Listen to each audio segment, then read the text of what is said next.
So, around the turn of the last decade, 2009 to 2010, there was a spawning of all these remakes that were coming out.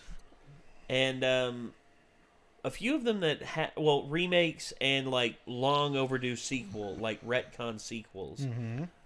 Especially for, like, the American horror slasher franchises. For instance, Texas Chainsaw. Where they did Texas Chainsaw 3D, which was terrible. And then in 2010, they did the Nightmare on Elm Street remake, which, we just discussed. And you have Jackie Earle Haley, you have Rooney Mara, you have a very talented cast. How do you mess that up? Oh, wait, Hollywood, thank you. By being fucktards. Thank you. And then, of course, now, to the subject at hand, we have 2009's Friday the 13th remake, produced by Michael Bay. There's your first problem. I'm sorry. Hold on. Who dat? Wait a minute now. You know the shitty Transformers movies we've been getting for so long? Well, I haven't seen them, but Okay, good for you. I know they're shitty. Good for you. Yeah, that's Michael Bay. That's Michael Bay. Michael Bay is all about explosions. Every explosions. Oh, the explosion guy. Okay. Yeah. No, I actually know about that. Yeah, the explosion. Well, yeah, and Michael Bay Job done. It's kind of like Big Spider Guy. Oh, yeah, Big Spider Guy. Well, yeah, freaking John Peters. Yeah. Now that I don't know about. Well, John Peters just wants big spiders and like everything. I'll tell you that story after we do this. Oh, it's a good story. There's not many directors I know of as like that guy, like with this thing, and it's like Michael Bay explosions.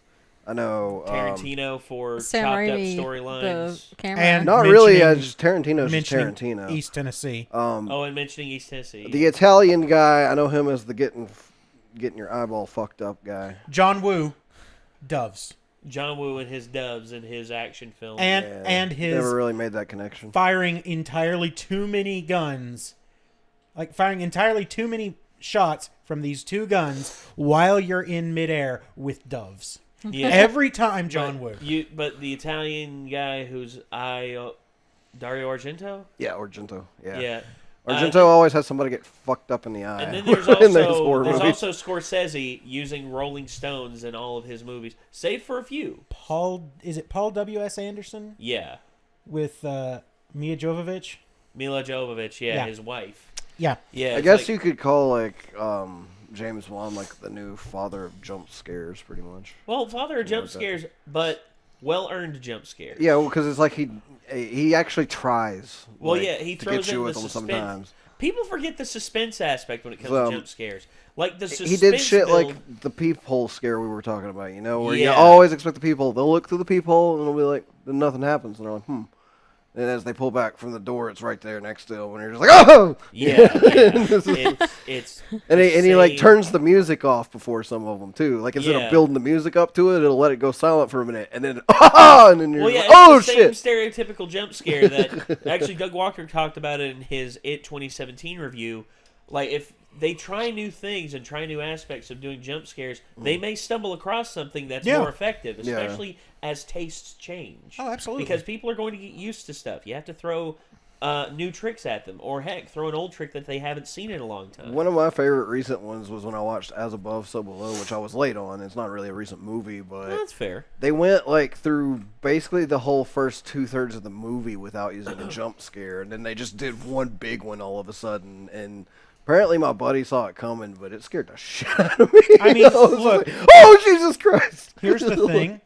Jump scares are easy, they're cheap, and they take practically no effort whatsoever. Yeah. So the more you use them, the less effective they're going to be. Yeah, obviously. And also, the more you use them, the more you show that, you kind of don't have anything else going for you. You can get away with like 1 to 4 in a movie, I'd say. Looking at you, Five Nights at Freddy's. Yeah, I said it. Come at me. This is entirely what it is. Would you say 1 to 4 in a movie is you can get away with it if you do them right? You got to space them out just so. Right. I think James Wan can fit at least 8 in his movies because of how creative he is with them.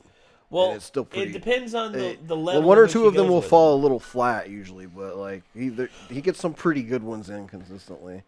It's getting to the point now where like the last one I saw by him, I think was, did he actually direct The Nun? He didn't. He just produced The Nun, didn't he? Yeah, he just produced it. Okay, the yeah, last so I'm not film he gonna fault him directed on was that, then. The Conjuring Part 2, I believe. Okay, so The Conjuring 2 was badass. Yeah, he's still No, got I it, saw man. The Conjuring. I didn't see The Well, Conjuring yeah, 2. the first two Conjuring films are really good, Yeah. and the first, and he wasn't as involved with the first Annabelle movie, but he was very involved with the second one, which a lot of people have said the second one Yeah, is so much second better one's than the way first better. one. Annabelle Beginning, like the Yeah. origin story, Yeah, is that's- like it kicks the shit out of the first one for sure. Well, there you go. Yeah, And I need to see it then. it's pretty good. Yep. And then Go ahead. shit. Nah, my ADD just threw that out. So go ahead. Going back to like the beginning of the reaction when Nate was like, "Oh, like a decade ago when this came out in 2009." Does anyone else like when he said that was like 2009 was like 3 years ago, Nate? That's how it happens with me all the time. I'm like, wait, what do you? Like Oh, I just that feel was like it's almost always a whole decade 2012 to ago. 2014, like it's still that same area of time. And then Yeah. like it's almost 2020 and I'm sitting here like, Time is weird. time is really weird. and I'm also That only would be 22, really weird if I so only it's not even graduated that I'm like 6 older or years anything. ago. I would So- feel a lot less bad about myself if that was only like 3 years ago, because that would mean I only graduated like 6 years ago and I hadn't fucked up my life as bad as I had so far. Oh, I fucked up everything and I'm only 22. It's okay. Okay, so Well, at least you I got more fucked up time e- to fix it than I I did. fucked up everything so quickly that it's actually kind of impressive. People are like, "Wow, how'd you do that?" So I have a thing that I just found out because I was reading about Jason Voorhees. Oh, I no. will mention it after because we should go ahead and start this Okay. because people are screaming at us right now. Okay. Yes, that's right. I can hear you. Please stop. You can always go down to Caleb's comment and click on the fucking Trust me. Notification. time stamp, Also, and you'll be good. I know I said Stop this last complaining. video, but look who showed up to work today. Yeah. Hey, Heather. So, Don't worry, it'll never happen again. good God. All right, Sorry, let's my get mic to is it. bugging the Let's shit get- out of me. Trying to reshape this a little. Yeah. Welcome to the Kill Count, where we tally up the victims in all our favorite horror movies. I'm James A. Janice, and today, ladies and gentlemen, we are looking at the final Friday the 13th movie, the 2009 reboot of the series called simply Friday the 13th. I have a lot of mixed feelings about this movie. Rebooting a franchise with 11 movies of history behind it is hard work for sure. What do you maintain from the original? I like What the do you aesthetic, change? though. Ultimately, I think the filmmakers attempted to make a movie in the spirit of the first few Friday films from the 80s with some modern upgrades. Did their efforts result in a successful film? It's tough to say. I do like that they made Jason a leaner, faster survivalist killer in this one, and I'm fine with them keeping the backstory the same. I watched the extended Killer Cut edition, and the deaths in it are solid. Probably the most terrifying in the entire series. But its biggest weak point is a common one in these movies. The goddamn characters are so superficial and boring that I Yeah. couldn't even pretend to care about them. With such a big budget and sleek look behind them, the shallow characters make the movie feel cliche, or even worse, a little dishonest. Let's just all be one big happy cliche. But I'm not here to wax film criticism. Thank you, I'm here to Chewie. count kills. So let's get to them. Yeah, I do agree First kill that comes Jason's during the Sin movements City in this looking were kind of cool. opening credits, Like, Oh, yeah, Transport well, back to well, the they Taking made him winding human. up and shit. Well, they made There him- we watch they Pamela made him Voorhees human get her again. head chopped off by the last remaining survivor of her camp counselor murder spree. Obviously, this is something they decided to keep from the originals, and I'm fine with that. Being a I messed am up too. mama's boy is kind of Jason's whole thing, so it wouldn't feel the same without decapitated Pamela head. Kill for mother. Speaking of Jason, he sees the whole thing from the woods and takes up the machete like some messed up family heirloom. Fast forward to present day, where a group of campers are heading out to the greater Crystal Lake area to find a dank-ass stash of weed crops. Do you know how much money we're gonna make selling this weed? We're gonna get a lot of fucking money. Yeah, okay? Among them are final girl Whitney, her boyfriend Mike, who favors direct communication, Have sex with your boyfriend. a pseudo-nerd in a Star Wars shirt, and holy shit, that's fucking Ginsburg from Mad Men. His girlfriend's Yes, there it too, is. and they are both very horny. Hey, you wanna slap that ass one more time for Daddy? Did he just say daddy? Yes. Like super horny. Naturally, their horny selves go to the tent to get it on, while Whitney and Mike go exploring. And Wade, the guy who's definitely a real nerd, goes to find the weed. He succeeds, but it turns out Jason was looking for that kush too, because they run into each other, and Jason hacks Wade up off screen. His body's shown to us a little later. I will say I enjoy how piss-your-pants terrified Wade seemed at the sight of Jason. What the fuck? What the fuck? What the fuck? What the fuck? It was the realest fear I felt in a victim since Chili in Part 3. Came to the wrong cannabis store, son. That's right, I'm here to never let you forget how cheesy those early Friday films were. Yeah. Those sexy times get interrupted when he thinks Wade is fucking with him from outside the tent. He goes off into the woods, leaving Amanda behind, but after finding Wade's body, he runs back to camp. There he finds Amanda fucking strung up in her sleeping bag over the fire in an absolutely torturous way to kill someone. Yes. His That is- leg gets caught in a bear trap when he goes to save her, so she roasts to death inside her sleeping Jesus. sack, spilling out to the ground when she's well done. Again, another actually terrifying thing in this movie. That's Jason a- has always been that's known a hell for of his a kill. quick and relatively painless Yeah. kills. Right off the bat, the remake establishes that that's not always going to be the case anymore. During all this, Whitney and Mike have found Jason's squatting place on the old Crystal Lake campgrounds. They come across an old locket with a picture of Pamela Voorhees in it that Mike gives Whitney to keep because he thinks it looks like her. Hey, it looks like you.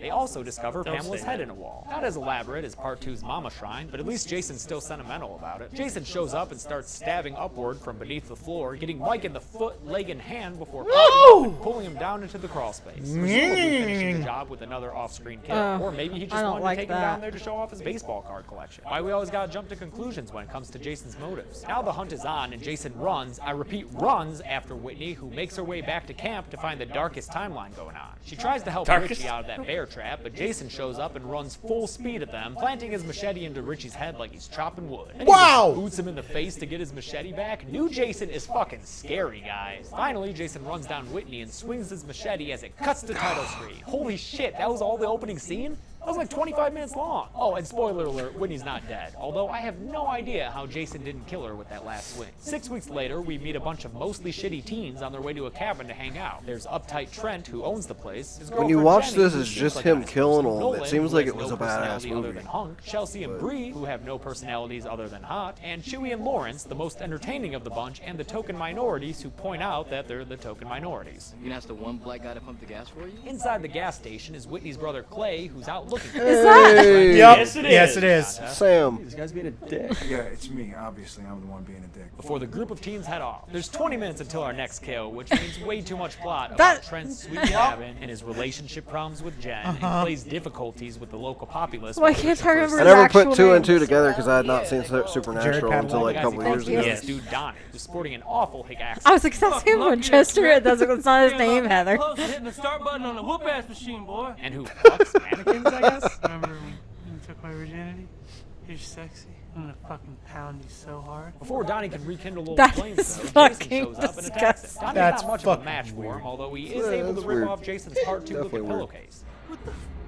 That shit ain't fucking right, dude. Jason, ever self-conscious about his face, slashes Donnie's throat with his machete. Donnie goes down quickly and quietly, And you'll showing find that a sometimes you just complimentary gotta play the pimento old standards. When taco. Jason goes to pick A up the pimento pillowcase, taco he notices in the the glove desk. box. Oh, here we my go. goodness, it's a hockey mask. It's in Why the don't you try dash. that on for size, big It's in the guy? glove You're gonna box, like I'm the sorry. way you Yep. look. I guarantee it. Back to our shitty teenagers. Hey, one of my Golden cars and Catch won established the themselves whole as thing, wild like and with the fort. crazy members of the gang by taking Trent's boat out, even when he tells them not to.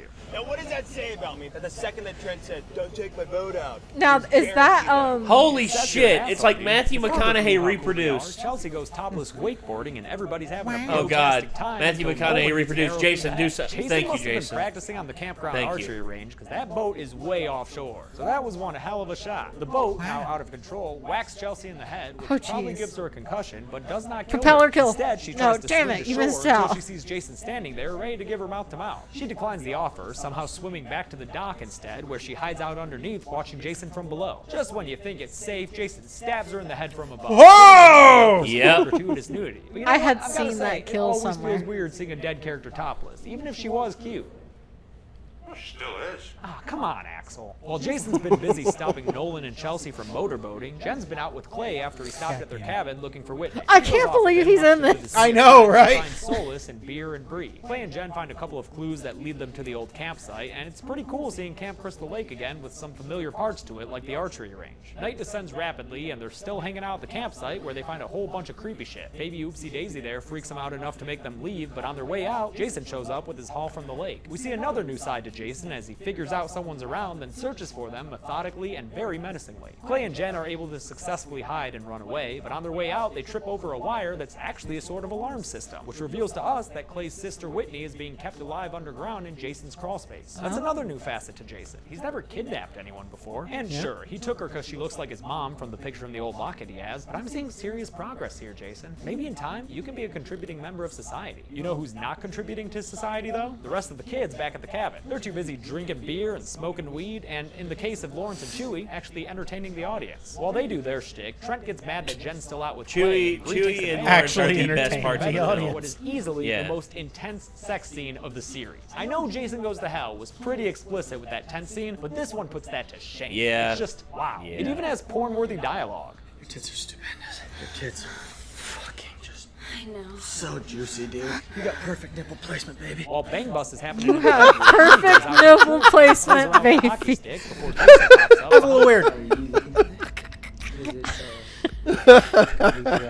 Turns out Jason doesn't want the hockey stick, he just wants to murder. He throws Chewie around for a bit, and when Chewie tries to defend himself with a screwdriver, Jason turns it around on him and is all like, "Stop stabbing yourself, stop stabbing yourself." Chewie doesn't stop stabbing himself though, and he gets a screwdriver rammed deep into his neck. And Jason does not let him go easy. He keeps driving it in there like he's looking for a screw to strip. It's painful and bloody, and another great kill in this ultra-violent movie. Rest in peace, Chewie. You were fun to watch live, and fun to watch die. Back at Jason's survivalist hideout, Whitney finds her brother's missing poster in Jason's knapsack and starts her final girl circuit a little prematurely. She frees herself from bondage and runs into a bunch of dead bodies, even though it's only an hour into the film. She even makes it all the way to the cabin, but she should have known better than jumping the gun on her getaway, because Trent's too busy jumping Bree's bones to notice her, and Jason disqualifies her for a false start. Get her out of the game, ref. Clay and Jen get back and tell everyone about Jason, freaking Lawrence That's out because good. he just got high. But that doesn't stop him from being Because a I real got G high. for Chewie. My boy's still out there.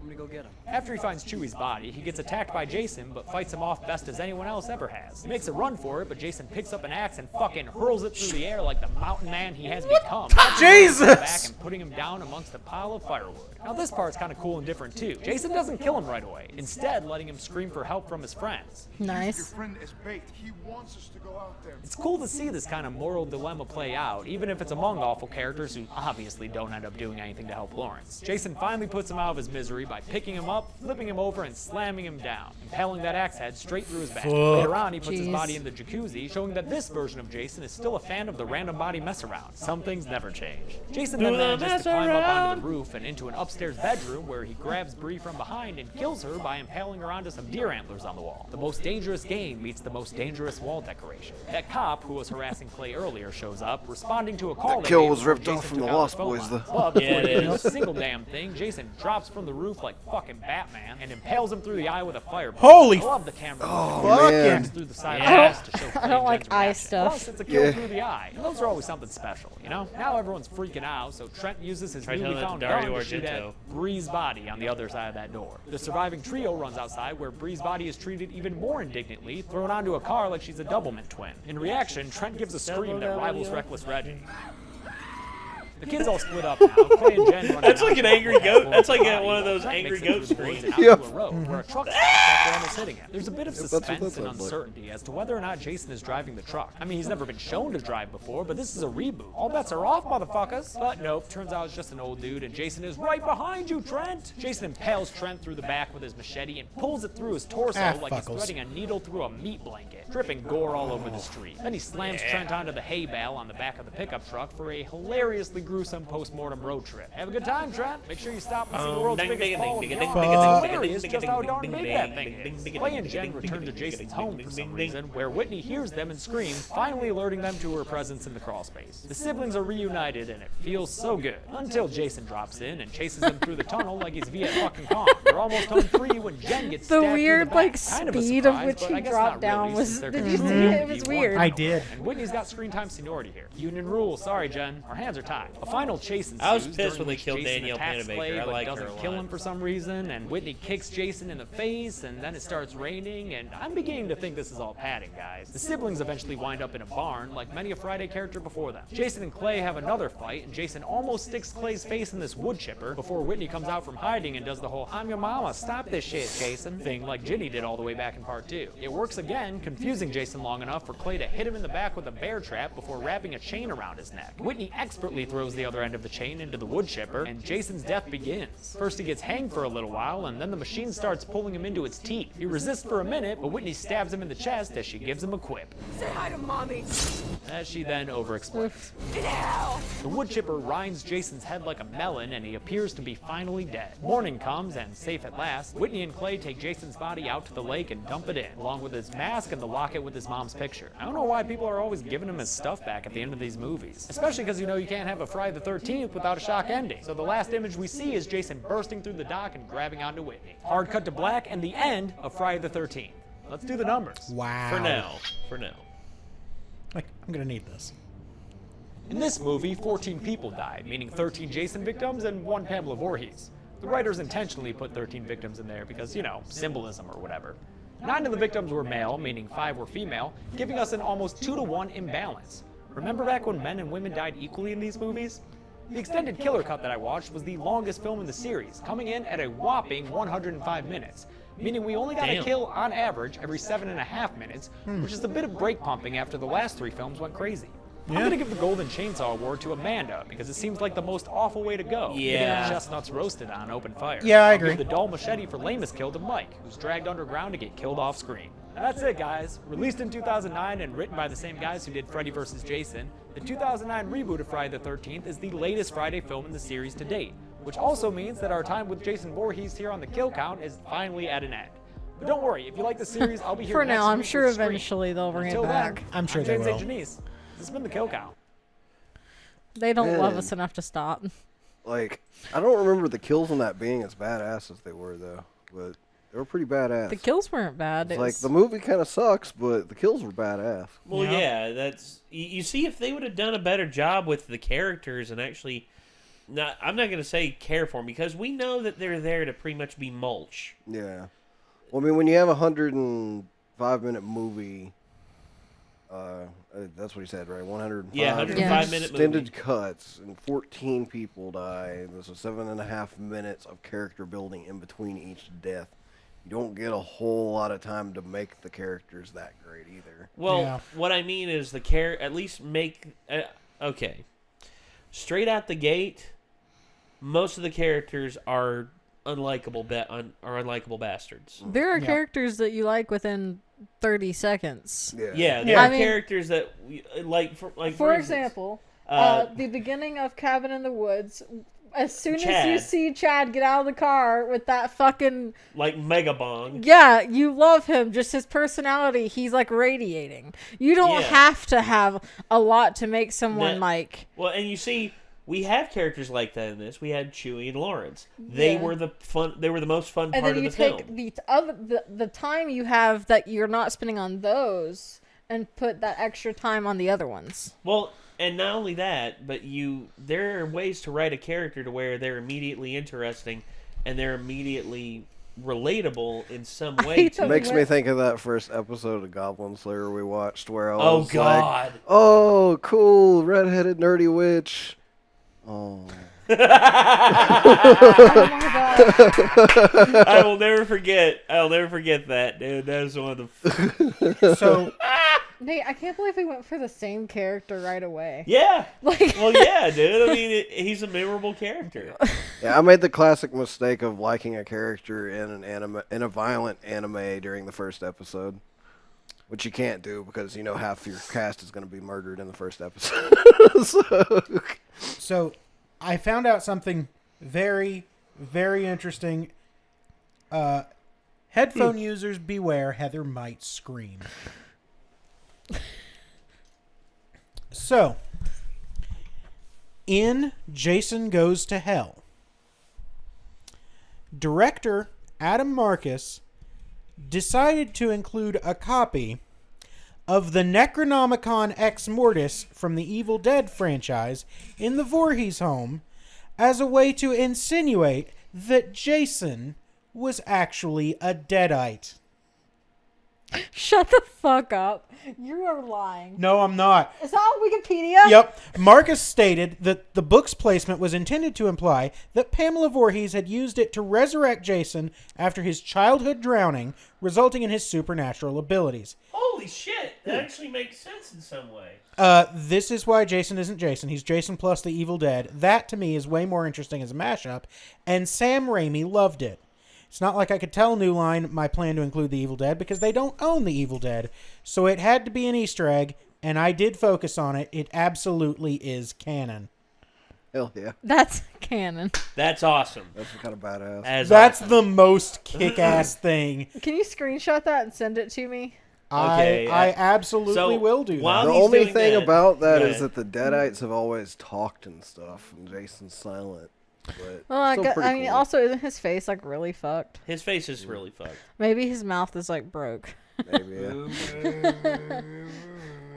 Maybe he's trying to talk. Maybe his tongue just doesn't work right or something. Maybe he never learned how to talk before he drowned. I don't know. I mean, to be fair, maybe he's mute. Maybe he has brain damage. The drowning from could have the caused oxygen. could have caused a bunch of brain damage. Yeah. Brain damage. And So, brain damage. okay, I know. Earlier we talked about this, you know, how directors have certain feels and everything. You talking about that director, earlier they mentioned the spider guy. The guy who always has spiders. John Peters? John Peters, yeah, John Peters. He's They not had a director. to teach me about him. He's not a director. He's a producer. For those of you out there interested in and want to see a better story told version of this, watch An Evening with Kevin Smith. I'm going to give sort of the abridged version of it. Kevin Smith, in 1997, was about to release Chasing Amy, and it was such like an indie art house hit with Warner Brothers. They were just like, okay, this guy actually can write. And they go back and they look at his other films, and they see that he's a huge comic book nerd. Mm-hmm. And apparently, someone was just like, he was thinking like, excuse me. Listen to that snoring.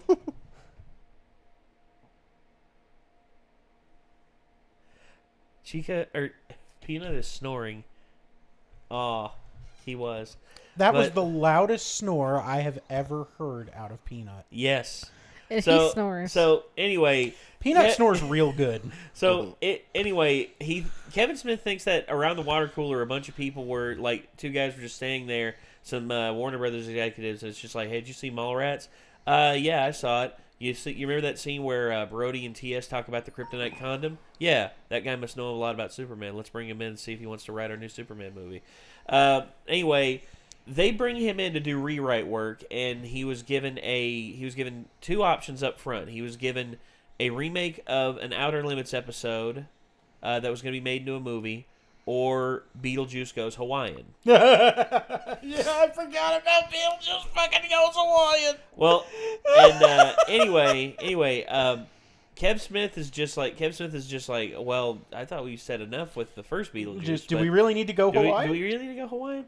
And they had a third option on the table that was sort of an exclusivity deal but they had to clear it with the producer. It was for Superman Lives. Uh-huh. So anyway, oh boy, this is the Superman that was gonna be Nick Cage.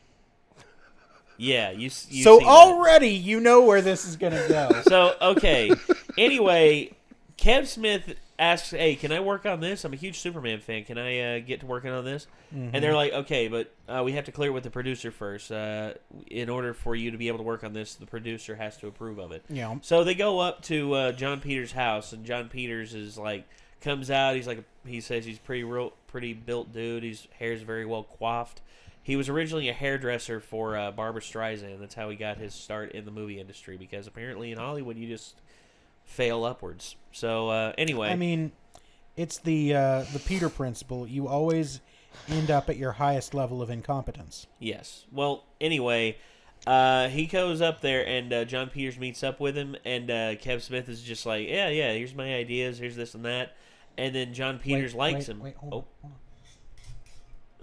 Come on. It's a little snore. So he's been snoring real big. Anyway, John Peters looks at Kevin Smith. And he's like, "All right, you know what? What I want you to do. I want you to go and you write me a little bit of a synopsis and stuff like this. And I know why we're gonna make a good Superman movie. You know why? Why is that? Because you and me, we're from the streets." And Kevin Smith's just like, I'm from, like, suburban New Jersey. I didn't see a black guy until I was, like, 20 years old, so I don't know what the fucking streets you're talking about. But I don't say that out loud because I want the job. So, anyway, John's just like, okay, I have 3 things that are required for the script for Superman Lives that have to be included no matter what. Number 1, I don't want to see him in that fucking suit. Number 2, I don't want to see him fly. And number 3, in the final act, he has to fight a giant spider. And Kev Smith's just like, okay, let's go back to the first one. Why not the suit? And I quote, John Peters goes, I don't like him in the suit. Looks too faggy on him. And apparently Kev Smith's just like, okay, so I guess no fags in the streets. Wow. And then he's like, what about the flying? He's like, no, I don't want to see him flying either. I see him flying in the movie. I just point at the screen and go, bullshit. It's like, and Kev's like, okay, so no suit and no flying. So the giant spider interests me. What do you see with that? And the way John Peters described it, it was actually pretty cool in like his mind. He's like, because when I was a kid, I watched King Kong for the first time when I was really young. And for me, when they had the big gate open up and you see King Kong in the King Kong in the chains and everything, for me that was like a really big, really powerful moment. And I want a moment like that where big reveal and the spider's there and spider and he fights the giant spider and everything. And Kev Smith writes a draft for it, includes everything, and he goes to Warner Brothers the next day, and John Peters is just like, okay, John called us and he likes you. Did he mention the giant spider? and then all of a sudden, Kev's like, yeah, he did. He mentioned the giant spiders. He mentioned the giant spider to you guys, and the execs were just like, every fucking day with the fucking giant spider. That's every fucking day.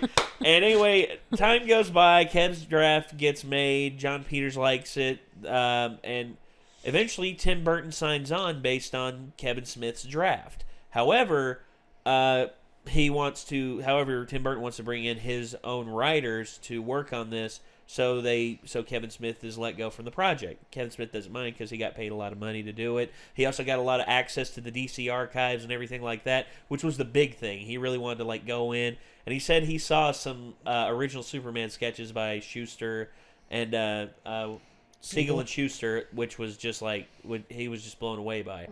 And anyway, wasn't there a moment where he realized all of a sudden that his pants were around his ankles, and he's just like, no, not now. He mentioned that in the later one. He was like, when I was in the DC archives, it took every ounce of my being not to just pull my pants down and start yanking it right there in the middle of the fucking halls, because I was just looking at everything like DC, like Detective Comics number 27, Action Comics number 1, Superman. Holy crap! Oh my God! No! Stop it! Stop yourself! Basically, Guy really likes giant spiders, and didn't he? No. Here's the Let part. Nate finish. Here's the part where it gets better. The very next year, John Peters becomes a producer on another film, a Will Smith movie called Wild Wild West. And at the end, did you ever see that? Yeah. The Will Smith Wild Wild West. Yeah. And at the end, what's one thing that's in that film that just is a glaring the giant spider robot. Yeah, a fucking giant spider robot. Yeah. And Kev Smith said he was sitting in the theater. He got free tickets to go watch the premiere by John Peters, and he was just sitting there, and he was just like, good God, this is a piece of shit. And then all of a sudden, here comes the giant spider, and he's just like, Son of a bitch. He got his giant spider. He got his giant spider, and he was real happy about that. And Kev Smith has said to this day it's one of the weirdest situations he's ever been in, and he'll always have stories to tell about a kooky dude who wanted Superman to fight a giant spider. But yeah, that's giant spider dude. So you want to know something that I just realized that I was like, I hate myself? What's that? I literally just realized that DC stood for Detective Comics. That's why every time CinemaSins does a DC Comics CinemaSins review, Detective Comics. Every time they say DC Comics, it's like Sin because DC Detective Comics. It makes no sense. It's like pin number. When I was in the hospital recently, I was reading comics, and anything Gerard Way touches, I read. So Gerard Way, even if it's toilet paper. Fuck off. You weren't ready for that, were you? Good one. So Gerard Way was asked to write a volume of Doom Patrol. And fuck yeah. It's awesome. I have it. And I was reading Doom Patrol and I looked down and I realized it was a DC comic. And I had said previously that I've never read a DC comic, and I would like to go ahead and say that's not true. Apparently I do like obscure DC comics. And she's just like, damn it. Hey, there you go. I fucked up. You fucked up. Because normally I only read Marvel or Dark Horse, so. Yeah. All right. Well, ladies and gentlemen, we got to end this before it gets too late. We've been rambling for a good while now. Yeah. So, but, business as usual, really. Anyway, if you all have enjoyed what you've seen here, feel free to leave a like or a comment down below in the section down below. Also, if you want to watch the original video from Dead Meat, as always, links are in the description down below. And I guess until next time, signing off, I'm Nate. I'm Ben. I'm Heather. I feel stupid. I'm Nick. And we'll see you later, everybody. Oh, where's Peanut? Peanut, there buddy. He is. Buddy, you've been snoring an awful lot. Are you okay? He's like, I'm fine. Do you think moths get excited when they see Mothman? What? What the fuck?